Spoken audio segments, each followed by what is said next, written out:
मित्रांनो, स्वामिनी एंटरप्राइजेस मध्ये आपलं स्वागत आहे. आज आपण एका अत्यंत महत्त्वाच्या विषयाबद्दल बोलणार आहोत. अनेक लोक घर बांधताना ती चूक करतात आणि नंतरनं हजारो रुपये नाही तर लाखो रुपये खर्च करतात. तो विषय म्हणजे वॉटर प्रूफिंग. आज आपण या व्हिडिओच्या माध्यमातून वॉटर प्रूफिंग विषयी माहिती जाणून घेणार आहोत. वॉटर प्रूफिंग म्हणजे काय? वॉटर प्रूफिंगचे प्रकार, वॉटर प्रूफिंग साठी किती खर्च येतो आणि जर तुम्ही बांधकाम करत असाल आणि बांधकाम करण्याचा विचार करत असाल तर हा व्हिडिओ शेवटपर्यंत नक्की पाहावा. यामुळे तुमचे भविष्यात होणारे नुकसान आणि अनावश्यक खर्च टाळण्यास मदत होऊ शकते. तुम्ही जर या चॅनलवरती नवीन असाल तर आपल्या स्वामिनी एंटरप्राइजेस या युट्यूब चॅनलला सबस्क्राईब करा आणि बेल आयकॉनला दाबा. यामुळे भविष्यात बांधकाम क्षेत्रातील नवनवीन व्हिडिओ तुम्हाला सर्वात आधी पाहता येतील.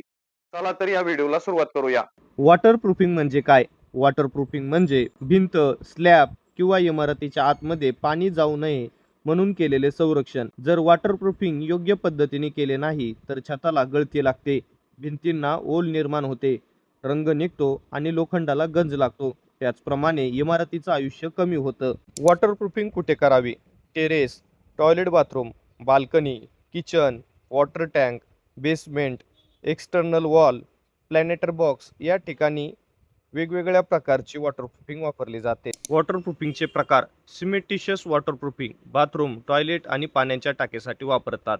लिक्विड मेम्ब्रेन टेरेस आणि बाल्कनीसाठी वापरतात. बिट्युमेन्स मेम्ब्रेन मोठ्या इमारती आणि टेरेससाठी वापरतात. पॉलियुरेथेन कोटिंग जास्त टिकाऊ आणि उच्च दर्जाचं संरक्षण देतं. इंजेक्शन ग्राउंटिंग आधीपासून गळती सुरू झाल्यास ती थांबवण्यासाठी वापरतात. वॉटरप्रूफिंग करण्याची योग्य वेळ कोणती? सर्वात चांगली वेळ म्हणजे घर बांधत असताना केलेलं वॉटरप्रूफिंग.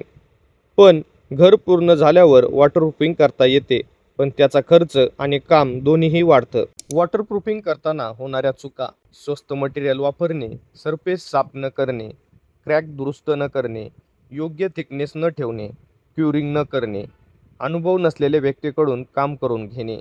वॉटरप्रूफिंगचा खर्च किती येतो? खर्च अनेक गोष्टींवर अवलंबून असतो.